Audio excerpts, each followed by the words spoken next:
Hello everyone, welcome to master plus education and myself Ravindra Jangid. और आज आप लोगों के लिए एक महत्वपूर्ण वीडियो लेके आया हूं जो आपको हेल्प करेगा आपकी पढ़ाई के लिए। तो बहुत सारे बच्चे पीजीसीएल डीटी एग्जाम की तैयारी कर रहे हैं, बट उस एग्जाम को किस तरीके से आपको बिल्कुल सिलेक्शन के लिए बनाना है, तो उसके लिए हम एक अपने प्रीवियस और बहुत ही प्यारे स्टूडेंट का एक इंटरव्यू लेके आए हैं जो आपको हेल्प करेगा आपकी पढ़ाई में और कंटिन्यूअसली मोटिवेटेड रखेगा। तो स्टार्ट करते हैं। हमारे पैनल में शामिल हैं उत्कर्ष चौधरी जी, जिन्होंने रिसेंटली पीजीसीएल डीटी के अंदर सिलेक्शन लिया था, और बाकी हम बात करते हैं। तो hello Utkarsh, welcome to the session. कैसे हो डियर? हाँ, good evening sir. Good evening, hello good evening. Everyone. तो बच्चे जानना चाहते हैं यार आपके बारे में कि आपका नाम और आपने ये एग्जाम किस ईयर में दिया था और अभी आप कहाँ पे पोस्टेड है? ये जो मेरा पावर ग्रिड का एग्जाम था, ये दिसंबर जो लास्ट था ना, हम्म। 5 दिसंबर को हुआ था। अच्छा, लास्ट ईयर वाला। तो हाँ, लास्ट ईयर। हाँ हाँ। ये वही वाली वैकेंसी है। हम्म। जो एग्जाम हुआ, उसके बाद इसका मार्च में इसका रिजल्ट आ गया था। हम्म। तो रिजल्ट आने के बाद हमको बताया गया कि आपको ज्वाइनिंग फॉर्मेलिटीज के लिए हमारे आरएच को आना पड़ेगा। हम्म। जैसे पावर ग्रिड में क्या रहता है ना सर, रीजन हम्म। होते हैं हाँ हाँ हाँ। काफी। हमारा पावर ग्रिड जो है वो ऑल ओवर इंडिया में है। इंडिया के बजाय उसकी फुटप्रिंट विदेश कंट्रीज में भी, जैसे अफ्रीकन कंट्रीज हो गया, हाँ हाँ। वहां पर भी इसके फुटप्रिंट्स हैं। हम्म। तो जैसे मैंने एनआर 1 रीजन से भरा था। अच्छा, ओके, हाँ। अब एनआर 1 रीजन में बेसिकली पूरा दिल्ली गुरुग्राम वाला एरिया और हम्म। पूरा राजस्थान वाला एरिया कवर होता है। हम्म। हाँ। तो उसका और रीजन वाइज सभी के हेडक्वार्टर भी अलग अलग हैं। हम्म। लाइक एनआर 1 का फरीदाबाद में पड़ जाता है। एनआर 3 में पूरा यूपी साइड का आता है, हम्म। आगरा अलीगढ़। तो उसका लखनऊ साइड पड़ जाता है। हम्म। फिर आपका एस साउथ के एसआर रीजन आ जाते हैं, और भी काफी सारे रीजन हैं। हाँ हाँ तो हाँ हाँ। जो कि बहुत इजी है। शायद पावर ग्रिड का ना सबसे ज्यादा इजी जो डॉक्यूमेंट वेरिफिकेशन बिल्कुल क्लियर कट रहता है, और काफी इजी रहता है। हाँ। वहां उन्होंने डॉक्यूमेंट वेरिफिकेशन किए थे मेरे, हम्म। कोई परेशानी नहीं आती। फिर उसके बाद आपका मेडिकल टेस्ट रहता है, और मेडिकल टेस्ट भी बिल्कुल इजी रहता है। कोई कुछ भी परेशानी नहीं आती। रेलवे जैसा नहीं है, रेलवे का है ना यार, बड़ा टफ हाँ मेडिकल हाँ, वाला नहीं एग्जाम है। ऐसा ऐसा तो कुछ नहीं होता उनका। इसीलिए मैं सबसे बोल। इजी। और सबसे अच्छा मेरे को उत्कर्ष इसमें पीजीसीएल डीटी का ये भी लगता है कि जैसे रेलवे के अंदर नॉन टेक्निकल बहुत डाल के रखा है। तो हाँ ये। जिन बच्चों का सीबीटी 1 है ना, कई बच्चे टेक्निकल में तो यार सुपर्ब है, पर नॉन टेक्निकल में यार हम्म, उनके माथे में भी नहीं बैठता कई बार, है ना, कि क्या हाँ सर हाँ। क्या करें क्या करें। और टेक्निकल में बहुत अच्छा परफॉर्म कर, पर प्रॉब्लम क्या हो जाती है कि सीबीटी 1 के चक्कर में रह जाते हैं। और पीजीसीएल डीटी ऐसा है कि प्योर टेक्निकल है भाई, 120 आई थिंक रहता है ना उसका। हाँ, 100। 120 टेक्निकल रहते हैं। हाँ फिर उसके बाद जो वैसे 170 नंबर का रहता है, हाँ हाँ। उसमें 120 टेक्निकल टेक्निकल रहते का। हैं। और 50 में से आपका रीजनिंग हो जाती है, इंग्लिश हो जाती है, मैथमेटिक्स हो जाती है, थोड़ी बहुत जीके भी हो जाती है। हाँ हाँ तो आपको ना जीके पे बहुत ज्यादा फोकस नहीं करना पड़ता। हाँ, बिल्कुल सही। जैसे हम टेक्निकल बंदों के साथ यही तो इशू रहता है ना सबसे बड़ा सर। हम ना बहुत परेशान से रहते हैं, बहुत भटक जाते हैं कि यार इधर से टेक्निकल पढूं या फिर नॉन टेक पढूं। इधर टेक्निकल पढ़ने लग गया तो पीछे का रिवाइज किया और नॉन टेक्निकल हो जाता है। सही और अगर बात है। नॉन टेक्निकल पढ़ने बैठ गए तो टेक्निकल रिवाइज हो जाता है, खराब हो जाता है। तो ये थोड़ी दिक्कत आ जाती है, लेकिन पावर ग्रिड में ऐसा नहीं है। हम्म। इजिली हो जाती है जी के जीएस की। हाँ, आपको रीजनिंग तो अच्छी आनी चाहिए, जो कि सभी एग्जाम में आती है, हम्म। टेक्निकल हो चाहे नॉन टेक्निकल हो। सही बात है। इंग्लिश इंग्लिश में जैसे आपके जो आर्टिकल्स वगैरह रहते हैं, ए एन दा कहाँ पर लगाना है, थोड़ा हाँ। सेंटेंस वाला, हम्म। वो सब रहते हैं। बहुत ज्यादा टफ इंग्लिश भी नहीं रहती है। हम्म। और जो मैथमेटिक्स आती है आपकी, वही सर्कल, ट्रायंगुलर वगैरह ये सब रहता है। और जैसे जीके का रहता है ना, तो मेरा मानना ये है कि हम ना, जैसे मेरे से गलतियां हुई थी ये, कि मेरे को ना हिस्ट्री बहुत पसंद थी। मैं पढ़ने बैठ गया, तो इस कदर मैंने हिस्ट्री पढ़ दी थी ना, इंटरेस्ट आ गया बहुत होगा। ज्यादा पढ़ दी थी, बहुत इंटरेस्ट आ गया पढ़ने में, क्योंकि सब्जेक्ट ही ऐसी है। सही बात है, सही उसके बात चक्कर में ना टाइम वेस्ट बहुत हो गया। और इन द एंड क्या हुआ, मैं है। उतनी हिस्ट्री को याद भी नहीं रख पाया। हाँ, ये बात तो है। ये प्रॉब्लम, ये कॉमन प्रॉब्लम है, ये मेरे को बहुत सारे बच्चों से सुनने में आई है। हाँ हाँ। ये मतलब हमारी ह्यूमन टेंडेंसी है ना सर, कि हाँ हमको ज्यादा डीप नॉलेज चाहिए। डीप नॉलेज चलते चले जाते हैं, बहुत इंटरेस्ट आने लग जाता है, टाइम वेस्ट हो जाता है, और इन द एंड अपन लोग उसको याद भी नहीं रख पाते। हाँ। इसीलिए ना तो एग्जाम के लिए ना हम्म, मेरा ये हमेशा मानना है कि एग्जाम को थोड़ा सा रणनीति के साथ पढ़ना चाहिए, है ना, तो वो हाँ। ज्यादा और अच्छा स्कोर भी देता है। वैसे तो आप सेलेक्टेड हो, बहुत बड़ी बात है। हम्म अभी और उस पे बारे में हम्म बात करेंगे। पर जैसे बहुत सारे बच्चे, ये आपने तो सिलेक्शन ले लिया, पर इस चक्कर में कई बच्चे ना एग्जाम से ही पीछे रह जाते हैं, फिर 1 साल 2 साल 3 हम्म साल और इसमें टाइम लग जाता है। इसीलिए बच्चों आप हमेशा, मेरा सजेशन ये है, और इवन हर एक बच्चे का सजेशन होगा जो जिन्होंने सिलेक्शन लिया है, कि एग्जाम ओरिएंटेड ही पढ़िए, उसके अलावा जाने की कोई जरूरत नहीं है। एक्स्ट्रा पढ़ेंगे उसका कोई नॉलेज चेक का कोई रूल नहीं है ना। यदि आपको फिर डिबेट करना ही है तो फिर बहुत आगे जीवन बचा हुआ है, वो मतलब अलग पीएचडी बात है। करनी चाहिए फिर। हाँ, पीएचडी। और बताइए, हम्म। सिलेक्शन लेने के बाद आपकी अभी पोस्टिंग कहाँ पे डियर, और मेरी कैसा चल रहा है फिलहाल वहां पे तो वर्किंग? बीकानेर पोस्टिंग है। अच्छा, ओके। वर्किंग तो सर पावर ग्रिड का कल्चर जो है ना, हाँ। बहुत क्लीन है, क्लीन तरीके का कल्चर है वहाँ का। हम्म। कुछ आपका ऐसा गंदा संदा काम नहीं है जैसे और जगह भी होता है। जैसे आपने इंजीनियरिंग लाइन चूज करी है सर, हाँ हाँ, तो आपको पता ही है इंजीनियरिंग लाइन का कैसा काम होता है। सही बात। पर पावर ग्रिड का बहुत क्लियर काम है। हम्म। आपको 9 to 5 आपकी जॉब रहती है। हम्म। अब उस 9 to 5 में कभी आपका शटडाउन आ गया तो आप ऑफिस से बाहर जाइए। हम्म। शटडाउन नहीं आया तो अपना ऑफिस में अपना देखते रहिए अपना, और भी काफी सारी चीजें हो जाती हैं। पावर हम्म। ग्रिड के बारे में जानते रहिए, क्योंकि काफी सारी, मतलब पावर ग्रिड का सर एक इस तरीके से है जो वहाँ पे इक्विपमेंट्स लगे पड़े हैं। हम्म। लोगों के तो ड्रीम होते हैं उनके इक्विपमेंट्स को देखना, अच्छा, उन इंस्ट्रूमेंट्स को देखना। ओके। इतने बड़े बड़े पावर ट्रांसफार्मर लगे हुए हैं, सीटी, सीवीटी इतने बड़े बड़े लगे पड़े हैं ना। लोगों का ड्रीम होता है, लाइक आप वहां से जाओगे ना तो आपको वाइब आएगी कि हम किसी फॉरेन में आए हुए हैं। अच्छा, ग्रेट। हाँ, जब आपके वहां के रिएक्टर लगे पड़े रहते हैं ना, हाँ हाँ जैसे यहाँ पर एबीबी सीमेंस वगैरह, तो हाँ हाँ। काफी अच्छी वाइब आती है। और जो हम लोग थ्योरी में पढ़ते हैं वही चीज वहां पे प्रैक्टिकली बड़े लेवल पे देखने को मिलती है, कहने का हाँ हाँ हाँ, ये बात है। मतलब। हाँ जो हम थ्योरी में पढ़ते हैं, कायदे से अगर बताया ना, थ्योरी में तो हम बहुत डीप ज्यादा पढ़ लेते हैं। हाँ, सही चीजें ना बात। वहां पर बेसिक तरीके से काम करती हैं सारी। हाँ, सही बात। हाँ। तो और यही आपको शटडाउन होगा तो आप चले जाइए, शटडाउन नहीं है तो पावर के बारे में और जानिए, क्योंकि सीखने के लिए तो बहुत कुछ है पावर में। हाँ। आप अगर इलेक्ट्रिकल इंजीनियर हो तो आपको इलेक्ट्रिकल इंजीनियर बना ही देगा पावर ग्रिड। हम्म। बिल्कुल। आपको फील आने लगेगा कि मैं इलेक्ट्रिकल इंजीनियर हूँ, मैं कुछ कर रहा हूँ। वही है, जो बेसिक से चीजें हम लोग ट्रांसफॉर्मर के बारे में, मशीन के बारे में जानते हैं, पर इलेक्ट्रिकल में प्रॉब्लम तो हम्म। यही है ना, कि सब हम्म। इंटरनल काम करता है, करंट दौड़ रहा है, चल रहा है सर। अब करंट हाँ हाँ। कहाँ चल रहा है सर? ये चीज है ना, एक फील की बात है। जब आप मशीन को वहां पे साक्षात देखते हो तो तब लगता है कि यार, हाँ यार, कुछ बढ़िया चीजें हो रही है। बाकी हाँ बताइए, सिलेक्शन के बाद लाइफ कैसी रही? फिर हम लोग इसके बारे में बात करेंगे कि यार, हाँ। आपने तैयारी कैसे करी। सिलेक्शन के बाद में लाइफ कैसी चल रही है, अभी कैसा लग रहा है, और वर्किंग में मजा आ पावर रहा ग्रिड में सर क्या है ना, है? आपकी लाइफ ना काफी बैलेंस रहती है। हाँ हाँ। लाइक कोई बंदा, लाइफ मेरा बैलेंस का मतलब ये है कि पावर ग्रिड में ना काफी काफी जगह, लाइक हमारे 280+ तो सब स्टेशन है पूरे ऑल ओवर इंडिया में। ओके। 280+ सब स्टेशन पूरा ऑल ओवर इंडिया में फैला हुआ है पावर ग्रिड। हम्म। तो होम पोस्टिंग पॉसिबल है आपकी। हाँ, ये बात सही बोली। लाइक ये रहता है ना सर कि सबसे हम्म। बड़ा बात है, पहले ना जब अपन लोग फॉर्म भरते हैं हाँ तो अपन हाँ लोग को जॉब चाहिए होती है कैसी भी हाँ करके। हाँ जब आपकी जॉब लग जाती है तो आपको लगता है कि यार होम पोस्टिंग हो तो ज्यादा अच्छा है। हाँ, सही बात है, और डिमांड करता हाँ है।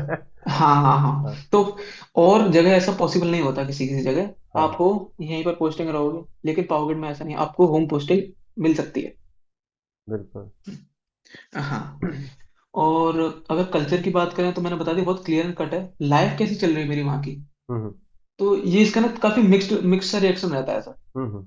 पावर ग्रिड में जैसे मैंने आपको बताया 280+ सब स्टेशन है। हम्म। तो कहीं कहीं टाउनशिप है, कहीं कहीं टाउनशिप नहीं है। हाँ हाँ। जहां पर टाउनशिप है वहां की लाइफ लिटरली बहुत ज्यादा अच्छी है। ओके। लाइक आपने, जैसे हम, एक हमारे दिमाग में ना टिपिकल डिजाइन बनी रहती है कि सरकारी क्वार्टर कैसा होता होगा। हाँ, सही बात है। हाँ, है ना। तो हमारे दिमाग में कभी कभी कुछ ऐसा आता है, वही थोड़ा सा पेंट से छुटा हुआ क्वार्टर का, थोड़ी सी लकड़ी टूटी हुई, हाँ पंखे हाँ हाँ। झूलता हुआ थोड़ा सा, है ना। वैसा कुछ नहीं है, आपको क्वार्टर A1 क्वालिटी का मिलता है। अच्छा, ओके। आपने इमेजिन भी नहीं किया होगा इस तरीके का आपको क्वार्टर मिलता है वहां पर रहने के लिए। अच्छा, मतलब थोड़ा सा बढ़िया मेंटेन करके रखा है वहाँ पे। बहुत अच्छी क्वालिटी, बहुत ज्यादा मेंटेन का। अच्छा, ओके। यहाँ पावर ग्रिड में हर चीज बहुत वेल मेंटेन रहती है। कोई भी ऐसा नहीं है कि कुछ भी वैसा पड़ा हुआ है, हर चीज बहुत ज्यादा वेल मेंटेन है। मेरा एक्चुअली ना क्वार्टर हो। दोस्त मेरा एक्चुअली ना दोस्त सेलेक्टेड है वहाँ पे एमपी में, सब इंजीनियर है। तो मैं उससे एक बार मिलने गया था, तब उसके हम्म। जो स्टेट लेवल पे बनाए जाते हैं ना, तो वो रूम वगैरह हम्म। वो थोड़े से हम्म।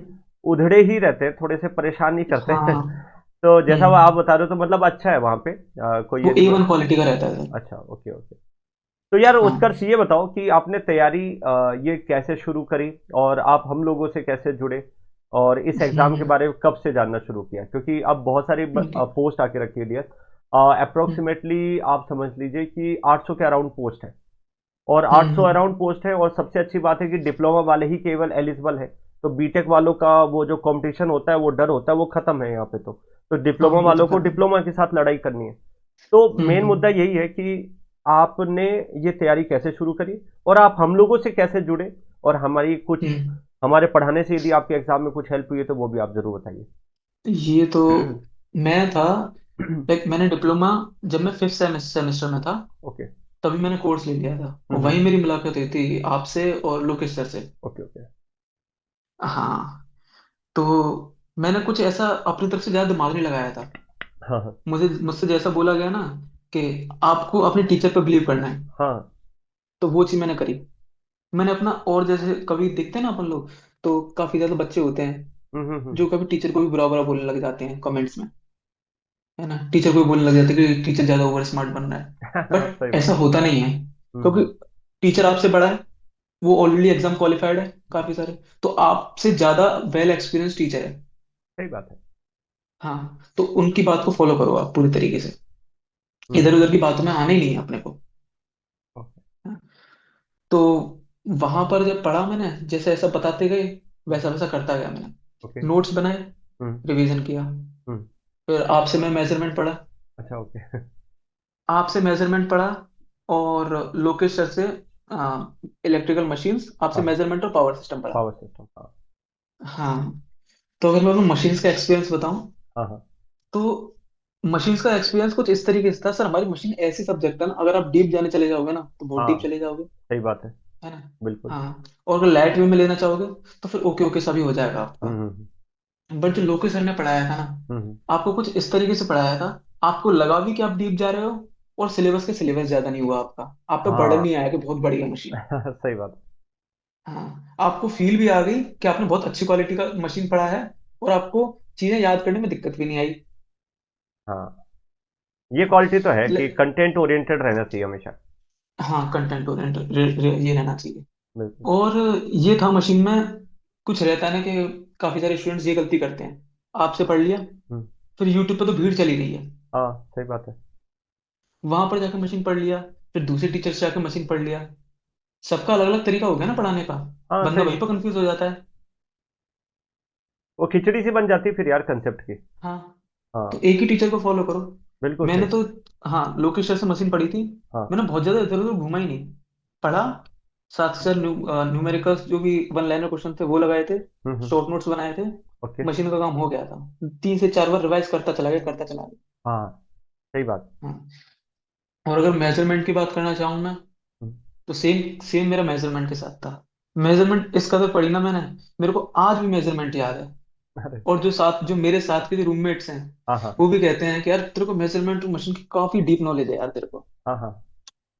हाँ, मेजरमेंट लाइक मेरे को कभी जरूरत पड़ी ही नहीं कि मैं किसी और टीचर से पढ़ लूँ, हाँ, इस कदर मेरे को नॉलेज हो गई थी। वही मैं हमेशा बोलता हूँ कि यार फॉलो करो तो एक को फॉलो करो, हमें नहीं कर रहे तो कम से कम किसी और, आपको और किसी के हम्म। साथ वाइब मैच हो रही है। जैसे बोलते हैं कि हम्म। फ्रीक्वेंसी मैच होना, और जब फ्रीक्वेंसी हाँ। मैच होती है तो उस पर हम इलेक्ट्रॉनिक सर्किट में तो बहुत सारी काम करते हैं।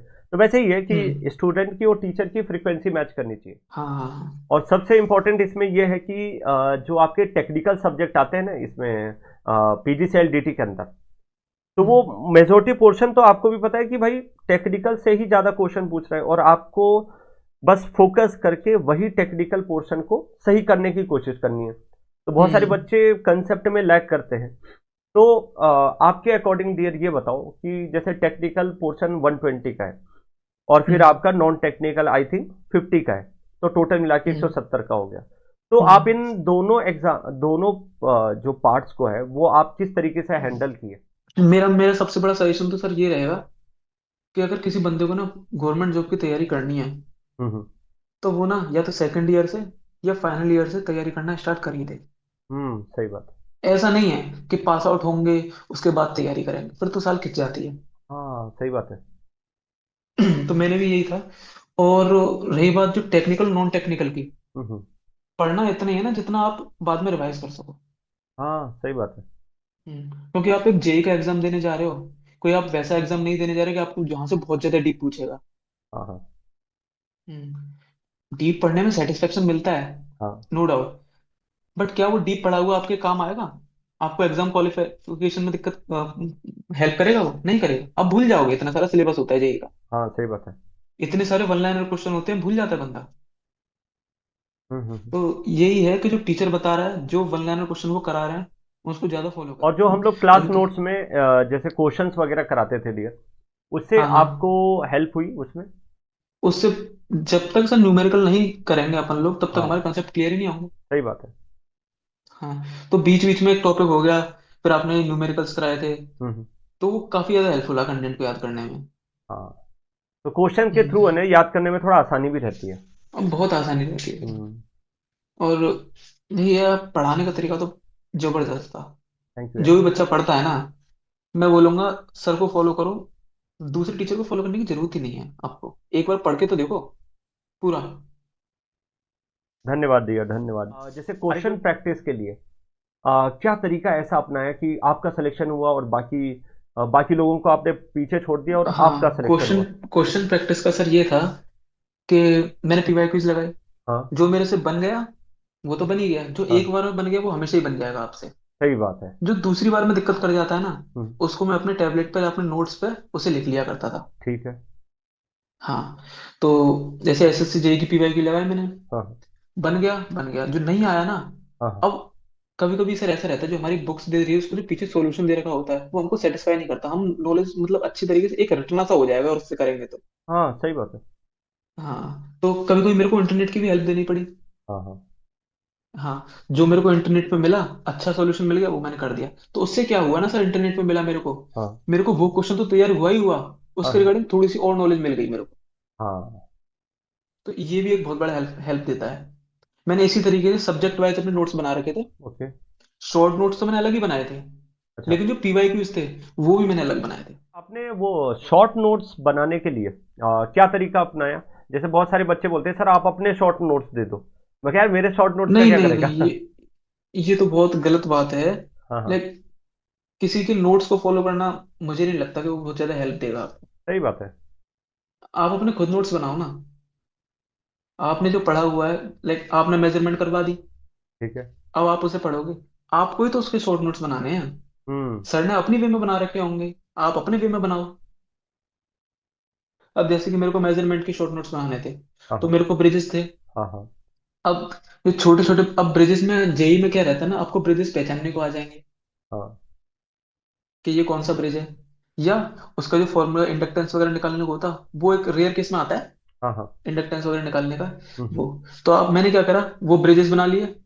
डेरिवेशन उसकी करी नहीं, मैंने इंडक्टेंस का फॉर्मूला लिख लिया, उनके कॉइल फैक्टर का फॉर्मूला लिख लिया। ओके। इस तरीके से ब्रिजेस बन गए थे। ट्रांसड्यूसर की बात आई, हम्म। तो उसकी वर्किंग तो एक बार डायग्राम देख के बंदा समझ लेता है। हाँ ठीक। तो छोटे छोटे जो उनके पॉइंट्स रहते हैं ना, जो याद करने वाली चीजें रहती हैं, हाँ हाँ हाँ। वो मशीन्स में हो गया आपका, डिस्ट्रीब्यूशन फैक्टर हो गया, पिच फैक्टर हो गया आपका, है ना, तो इसका फॉर्मूला लिख लिया बस। सबसे ज्यादा भूलते भी है ना ये जो फैक्टर वाले क्वेश्चन आते हैं ना। और एक बार एग्जाम में ये हम्म। हमेशा देख के रखा है कि डिमांड फैक्टर हो गया, पिच फैक्टर हो गया, रिपल फैक्टर हो गया। हाँ ये हाँ साला हाँ घुमा फिरा के एक हाँ दो हाँ क्वेश्चन हाँ दे ही देता है। और यही हाँ बच्चों को हाँ। पता भी है कि ये क्वेश्चन यहाँ से आएगा। हम्म, बट यार वही बात है कि यार हमें करना तो खुद से पड़ेगा। जो कर रहा है वो निकल जा रहा है, हम्म। सिलेक्शन ले ले रहा है। अब क्या है, बच्चे पता है कि यही लास्ट, क्वेश्चन आ रहा है तो आपको करना चाहिए। यस यस बोलिए डियर। मेरा मानना सर ये है कि शुरुआत में ना, हर हर बंदा एक तरह से चलता हाँ है। हाँ एग्जाम जब दे रहा होता है, हर बंदा एक तरह से चलता होता है। जो लास्ट के 20 मिनट्स जो होते हैं ना, वही शायद आपका सिलेक्शन डिसाइड करते हैं। कोई बंदा हाइपर होकर उनको जल्दी जल्दी कर देता है, कोई बंदा थोड़ा सा सोच कर उनको कर देता है। हाँ लास्ट के 20 मिनट्स जो होते हैं वो आपके सिलेक्शन को डिफाइन कर सकते हैं एक तरह से। सही बात है। अब ये बताना यार, जैसे एग्जाम की तैयारी कर रहे थे और जैसे ये एग्जाम आता गया पीजीसीएल डीटी, है ना, आप अभी और भी एग्जाम की तैयारी करने वाले हैं। तो पीजीसीएल डीटी एग्जाम के आने के पहले, ठीक है, कुछ दिन जैसे मान लीजिए 15 दिन बचे हैं या 20 दिन बचे हैं, उस टाइम में बहुत पैनिक सिचुएशन आती है बच्चों की, बहुत ज़्यादा। वो ठीक बहुत है, गंदी आधी सिचुएशन जनता होती है तो उस वहीं पे टाइम गायब पे। हो जाती है। ठीक है, और बहुत सारे एग्जाम में ऐसा हाँ देखा गया है कि कई बच्चे तो एग्जाम भी देने नहीं आते इसी डर से, जबकि क्या पता वो एग्जाम उनके हाँ लिए हाँ बहुत आसान भी रहा हो, है ना। तो 15 दिन में, लास्ट के 15 दिन में डियर आपने कैसे हैंडल किया इस सिचुएशन को, वो बहुत जरूरी है। अगर लास्ट के 15 दिन में बात आ जाए सर, और आप अपने नोट्स खोलकर बैठ गए, तो आपका कल्याण हो जाएगा। हाँ बिल्कुल। उस केस में आपके शॉर्ट नोट्स काम आते हैं। हाँ आप शॉर्ट नोट्स बनाते क्यों? इसीलिए तो बनाते हो। बिल्कुल, ये मतलब पूरी सारी जितनी भी बड़ी बड़ी चीजों को शॉर्ट में कन्वर्ट करने के लिए। अब वो बात हाँ सही भी है हाँ यार, हाँ। इतनी मोटी मोटी कॉपियां तुम लोगों ने खत्म करके रखी हैं पावर सिस्टम की, हम्म। मेजरमेंट मशीन्स, इन सब की। अब वो सब रिवाइज करने गए तो वो तो खत्म, मतलब बंदा कहाँ रिवाइज कर पाएगा। तो उसके हिसाब से, मेरे हम्म। हिसाब से वो शॉर्ट नोट आपको हेल्प किया। बिल्कुल सर। अच्छा, और शॉर्ट नोट बनाने में क्या ऐसी कुछ टेक्निक यूज करी जो तुम्हें लगता है कि हर बच्चे को ऐड करना चाहिए? अभी फिलहाल, अभी तो मैं घर पर आया हुआ हूँ, तो मेरे पास है नहीं मेरी शॉर्ट नोट्स की। हाँ हाँ। मैं आपको दिखाता वैसे। हाँ हाँ। लेकिन मैं अभी, मेरे पास है, एक चीज तो दिखा सकता हूँ मैं आपको। हाँ हाँ। नहीं, विजिबल नहीं है। कोई नहीं, आप ये यहाँ फोटो से भेज थोड़ा देना, दिख रहा मैं है अलग लेकिन, से बच्चों के है ना? लिए ऐड करवा दूंगा उसमें। हाँ हाँ। हाँ हाँ। तो ये था, मैं ना क्वेश्चंस को उसमें लिख लिया करता था अपने टाइम में।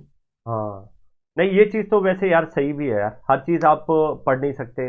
मैं यदि बात करूँ तो जब से बच्चा तैयारी शुरू करता है और एग्जाम के पहले तक, मेरे हिसाब से 7-8 हज़ार क्वेश्चन का कलेक्शन उसके पास हो जाता है सब सब्जेक्ट का मिला के। और हाँ कहाँ सब सात हाँ। आठ हजार याद रहेगा। और कई बच्चों की वही। प्रॉब्लम भी यह मेरे को देखने को मिलती है कि मान लीजिए कोई एक क्वेश्चन को उसने फर्स्ट टाइम जिस तरीके से गलत किया, वही यदि उसने रिवीजन नहीं किया तो सेम तरीके से वो दोबारा भी गलत कर देता है। तो ये वही। केवल रिवीजन पे, तो आप रिवीजन को कैसे हैंडल किया डियर आपने? जैसे ड्यूरिंग योर प्रिपरेशन, तो रिवीजन को कैसे रखते थे? एक सब्जेक्ट पढ़ा तो प्रीवियस सब्जेक्ट को कैसे आप ऐड करते थे अपने पढ़ाई में?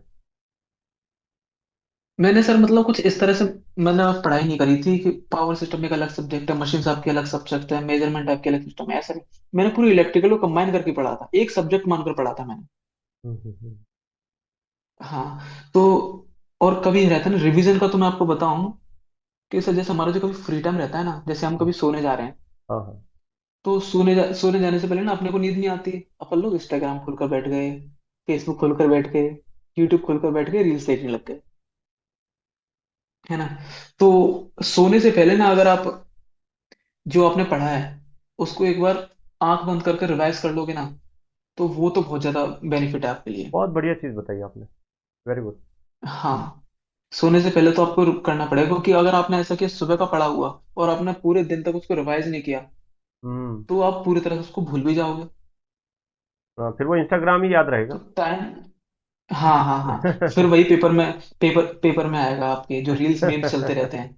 सही बात, वही लोगों अपन। को उत्कर्ष भाई की तरफ से ये बताया गया है कि आपको कैसे प्रिपरेशन करनी है, आप अपने एग्जाम टाइम में कैसे चीज़ों को हैंडल कर सकते हैं। बस जाते जाते यार उत्कर्ष भाई, बस ये बता दो कि मास्टर प्लस और मेरे और लोकेश सर जो है, इनमें आपको क्या चीज़ सही लगी और क्यों आप बच्चों को रिकमेंड करना चाहते हैं? क्योंकि आफ्टर ऑल बहुत सारे बच्चे हमसे ऑर्गेनिकली कनेक्टेड है, हमारे पास इतना फंड नहीं है कि हम लोग हर बार फंड रेज करके बच्चों को अपना चैनल पहुंचा सके। तो आप लोगों को हम्म। कैसा लगा हमारे चैनल से जुड़ के, और क्या क्या बेनिफिट हुए हैं? जरूर शॉर्ट में जैसा भी आपको लगे वो बता सकते हैं। मैं तो सर बस ये बोलना चाहूंगा, जिस तरह से आपका पढ़ाया हुआ होता है वो बिल्कुल परफेक्टली बैलेंस रहता है। जैसे थैनोस ने ना यूनिवर्स अपना बैलेंस करके रख रखा था, उसी तरीके से मास्टर प्लस एजुकेशन में जो हमारे सब्जेक्ट हैं, कितना पढ़ाना है और कितना रिवाइज कराना है बच्चे को, एकदम परफेक्टली बैलेंस रहता है वो। और दूसरी बात तो ये बताऊंगा कि जैसे हम थोड़े रहते हैं ना, बहुत परेशान से रहते हैं कि जॉब का है, नहीं तैयारी में लगे पड़े, तैयारी में लगे पड़े। हम हम्म इस तैयारी के चक्कर में ना अपनी थोड़ी सी लाइफ को पीछे भी छोड़ देते हैं। हम्म।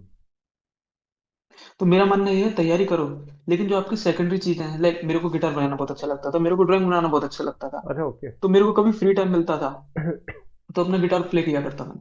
अच्छा। मेरे को कभी टाइम मिलता था, मैं अपनी ड्राइंग किया करता था। हाँ हाँ। तो ये वाली चीज भी है। अगर एक तरह से आप पढ़ने में लग जाओगे ना, तो शायद आप पढ़ तो लोगे, एक आप जॉब तो लगा लोगे, लेकिन जो अपने आप को एक इंडिविजुअली ग्रोथ करना रहता है, वो भी एक बड़ी बात होती है। सही बात है। हाँ, आदमी का हम्म। ओवरऑल डेवलपमेंट पर मांगता है यार, बिल्कुल। और हाँ, अपनी हॉबी ओवरऑल को नहीं छोड़ना डेवलपमेंट। चाहिए। और हाँ, हॉबी को बिल्कुल नहीं छोड़ना चाहिए। हाँ। और पावर ग्रिड में आने के बाद हम्म हम्म आपको ना बहुत कुछ मिलेगा हम्म आपको। कॉलोनी तो मिलेगी मिलेगी। आपको जैसे किसी बंदे का ना टेबल टेनिस खेलने का मन है, आपको स्पोर्ट्स की सारी फैसिलिटीज मिलेंगी वहां पर। अच्छा, ग्रेट। ये आपको स्पोर्ट्स की सारी फैसिलिटीज मिलती हैं। क्रिकेट खेलना है, बैडमिंटन, लोन टेनिस, पूल, सब कुछ मिलता है वहां पर। किसी बंदे को जिम का शौक है, जिम करो अपना अच्छा खासा हम्म। वहां पर। तो एक आपको इंडिविजुअली ग्रो करना है ना, तो हम्म। पावर ग्रिड एकदम काफी सही रहता है वहां के लिए। हाँ जॉब मतलब। के साथ साथ आपने 9 to 5 जॉब करी अपनी, आप घर पर आ, 1 घंटा रेस्ट लो, आपको शाम को टाइम मिल रहा है, आप अपनी इन चीजों पे लगाओ। बिल्कुल। सॉरी, मेरे को क्या है, तबीयत बहुत ज्यादा डाउन होके रखी वैसे है। थोड़ा वेदर ऐसा चल ही रहा है, हाँ। अरे नहीं, एकदम से ठंड बढ़ी है। बहुत बड़ी हालत खराब होके रखी है मेरी तो। हम्म। मैं कहा अभी बाद में टाइम मिलेगा नहीं यार, और तुम भी कब पकड़ में आओगे, ठीक है। तो फिर वो हो जाएगा, टाइम एक क्लैश हो जाता है। बाकी यार, हम्म। मेरे हिसाब से आपकी अभी तो मतलब इंटरव्यू अपन क्लोज ही कर देते हैं वैसे, है ना। तो हम्म। चलो मैं लास्ट लास्ट में बोल देता हूँ, एडिट करवा दूंगा फिर। तो बच्चों, this is all about this interview. I hope you all get the maximum information for your PGCL duty. और जितना भी उत्कर्ष भाई ने जो भी आपको सजेशन दिया है, आप अपनी लाइफ में उसको अपनाओ और अपनी पढ़ाई करना शुरू करो। लगभग 2 से ढाई महीने का समय बचा हुआ है, और ऐसी पढ़ाई करो कि दोबारा कभी पलट के प्रिपरेशन की तरफ ना देखना पड़े, ठीक है। So all the very best. यार जाते जाते उत्कर्ष भाई भी आप कुछ बोलना चाहते हैं, बोल सकते हैं। मैं तो बस यही बोलना चाहूंगा कि आप कर रहे हो ना यार, तो आप जो कर रहे हो ना उसको ड्रीम तो करो एक बार यार। आप सोच रहे हो सिर्फ सिलेक्शन लेना है, और आपके अंदर बात करते चले यार अपने दोस्तों से, यहाँ पे सिलेक्शन लेना है, सिलेक्शन लेना है, और आप उसके लिए एफर्ट डाल नहीं रहे हो यार। हम्म। तो ये है, आप उसको ड्रीम तो करो एक बार, आप लाइफ को, पावरग्रिड की लाइफ को ड्रीम तो करो आप एक बार। आपको क्या क्या चीजें मिलेंगी, क्या क्या सुविधाएं मिलेंगी वहां पर, आप ड्रीम करो इसको यार, ऑटोमेटिक आपके अंदर मोटिवेशन आएगा। सही बात है। और तैयारी कंसिस्टेंट करते रहो, कंसिस्टेंटली रहो। आपने 2 दिन तैयारी कर ली, 3 दिन तैयारी कर ली, 7 दिन तैयारी कर ली, उसके बाद आपने 3 दिन का गैप कर दिया, शादी में चले गए, कहीं चले गए, तो आपने 7 दिन की तैयारी ना पीछे वाली वो पूरी बेकार हो जाएगी। बिल्कुल सही। दिन में आदत डालो, अगर आप पढ़ भी नहीं रहे हो, आपको चिल करने का मन है, तो 1 से 1.5 घंटे तो आप पढ़ ही लो कम से कम। सही बात है। नहीं, वही है ये यार, है। बच्चों, बिल्कुल दिल लगा के पढ़ाई करो और मैनिफेस्ट करके रखो जो भाई हम्म। ने बोला है। बिल्कुल सही चीज़ है। संदीप माहेश्वरी की वीडियो देख लेते हो 5-6, और कोई फर्क नहीं पड़ता है। ठीक है, उनको खुद भी मोटिवेशन नहीं हम्म। मिलता होगा खुद के वीडियो देख के। आप क्यों फालतू इन सब में। हाँ। आपको जो करना है वो ड्रीम करिए और उस पर काम करिए। Thank you so much. Bye bye.